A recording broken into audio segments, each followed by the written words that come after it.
మొక్కలు ఎక్కడైనా గొప్ప మొక్కలే ఉంటాయి. మన భారతదేశం గొప్పతనం అది. భూమి మీద ఎక్కడున్నా భారతదేశంలో మన ఏ మూల ఉన్నా అన్ని గొప్ప మొక్కలే, అన్ని అద్భుతమైన. తెలియని చెప్పి పిచ్చి మొక్క అది, తెలిసాక దాని అద్భుతం ఉంటుంది అనమాట. అందుకని ఇక్కడ భారతదేశంలో పెరిగిన వృక్షజాతి ఎక్కడా పెరగదు అనమాట. ఇక్కడ అట్మాస్ఫియర్ అలాంటిది, ఈ వాతావరణం. అందుకే ఇక్కడ ఈ శాస్త్రం పుట్టడానికి కారణం కూడా అదే. ఇన్ని మూలికలు ఉన్నాయి కాబట్టి వాళ్ళు ఋషులు రాయగలిగారు వేదంలో.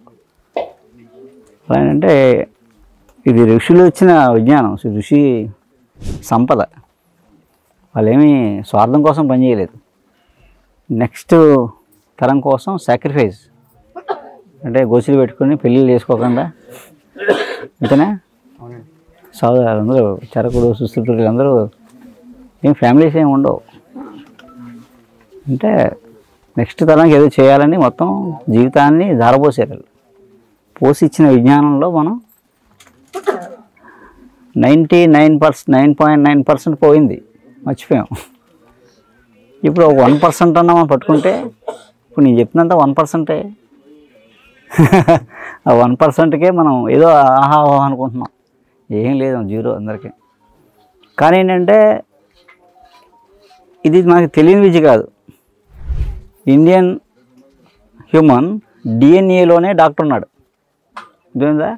అదే భారతీయులందరూ డాక్టర్లే, అందరూ వైద్యులు వచ్చు. వైద్యుడు అంటే ఏదో చదువుకుని డిగ్రీ చేసుకుని మెల్ల వేసుకుని తిరిగే అవసరం లేదు. ఎవరు వైద్యం చేసుకోవడం జన్మ హక్కు. వైద్యం భారతీయుడు జన్మ హక్కు, వంట భారతీయుడు జన్మ హక్కు, స్కిల్ ఇండియన్ జన్మ హక్కు, అలా అనమాట. అదేంటంటే మన మన మన డిఎన్ఏలోనే 64 కళలు ఉంటాయి. అలాగే ఇదంతా మామూలుగా చూసేవాళ్ళకి పిచ్చి మొక్కలు కనిపిస్తాయి. పోనీ ఇవే నేనే హిమాలయాల్లో అక్కడికి వెళ్ళి తెచ్చినాయి కాదు, ఎక్కడో డీప్ ఫారెస్ట్కి వెళ్ళి తెచ్చినాయి కాదు, సింపుల్ మొక్కలు. కానీ ఒక్కొక్క దాన్ని మీకు చెప్తే మీకు మైండ్ బ్లాక్ అయిపోద్ది అనమాట. మామూలుగా అందరూ తెలిసినవి త్రిఫలాలు. ఇది కరక్కాయ మొక్క కాయలతో. మీకు రేపు చెట్లు చూపిస్తాం, కానీ ఒక కండిషన్ ఉంటుంది, అసలు ఆకు కూడా ముట్టుకోకూడదు.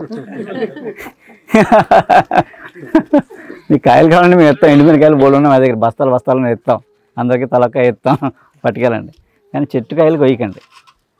ఇది కరక్కాయ. ఈ కరక్కాయ కాయ కన్ను ఆకారంలో ఉంటుంది, ఐ షేప్లో ఉంటుంది కాయ. అందుకని దీని లోపల పప్పు తింటే ఐ ప్రాబ్లమ్స్ తగ్గుతాయి. కరక్కాయ పెచ్చులు దగ్గు తగ్గుతాయి, చాలా ఉపయోగాలు ఉన్నాయి. గింజ పగలగొడితే లోపల పప్పు ఉంటుంది, బాగుంటుంది, బాదం పప్పులాగా. ఆ పప్పు తిన్నారనుకోండి కంటి ప్రాబ్లమ్స్ తగ్గుతాయి, చూపు సంబంధించిన అవన్నీ కంటి నరాలన్నీ యాక్టివేట్ అవుతాయి,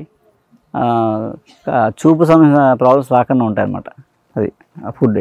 కరక్కాయ, తానికాయ కాయలతో ఉంది పైన, కానీ కాయలు దీనికి లేవు, కాయలతో కొమ్మ అందలేదు. ఇది తానికాయ, కరక్కాయ, తానికాయ. తానికాయ ఏంటంటే తానికాయలో పప్పు పాల్గొట్టామనుకోండి, పప్పు మన బ్రెయిన్ ఆకారంలో ఉంటుంది. మన బ్రెయిన్ ఎలా ఉంటుంది అలా ఉంటుంది దీని పప్పు. మెదడు సంబంధించిన జబ్బులు తగ్గుతాయి అన్నమాట ఆ పప్పు తింటే. మెమరీ, స్ట్రెస్, డిప్రెషను, జ్ఞాపకశక్తి లేకపోవడం, లేకపోతే ఫిట్స్ లాంటివి ఏదైనా బ్రెయిన్కి సంబంధించిన మెదడుకు సంబంధించిన జబ్బులు ఏమున్నా రాకుండా ఉంటాయి, వచ్చినా తగ్గుతాయి అన్నమాట. ఏ మందులు వాడుతున్నా అది తింటున్నారు అనుకుంటే తగ్గిపోతాయి. ఈ ప్రకృతి మనకు చెప్తూ ఉంటుంది, మనకు అన్ని ఇండికేషన్ ఇస్తూ ఉంటుంది. మనం కొంచెం తెలివిగా పట్టించుకుంటే సొల్యూషన్ అక్కడే దొరికేస్తాయి. పూర్వం అందరూ ఆ ప్రకృతి దగ్గరగా ఉంటారు కాబట్టి వాళ్ళు అన్నీ ఐడెంటిఫై చేసేవారు అనమాట. అంటే అది ఆ షేప్లో ఉంది అంటే దానికి తగ్గుద్దని అర్థం చెప్తుంటారు అనమాట. నేను పని చేస్తున్నాను, నేను దీన్ని పని చేస్తాను అని చెప్తుంటారు అనమాట ఆ షేపు. అలాగే ఉసిరికాయ ఎండిపోయింది అనుకోండి, లివర్ కలర్లో ఉంటుంది అన్నమాట. అది కాయ ఎండిపోతే బాగా ఎండిపోతే ఆ లివర్ కలర్ ఉంటుంది. కాలేయ వ్యాధులు తగ్గుతాయి. అంటే విటమిన్ సి పుష్కలంగా ఉంటుంది ఇందులో, సెలవులో నివారణది. మామూలుగా ఉసిరికాయ తింటే ముసలితనం రాదు, ఉసిరికాయ తింటే ముసలితనం రాదు.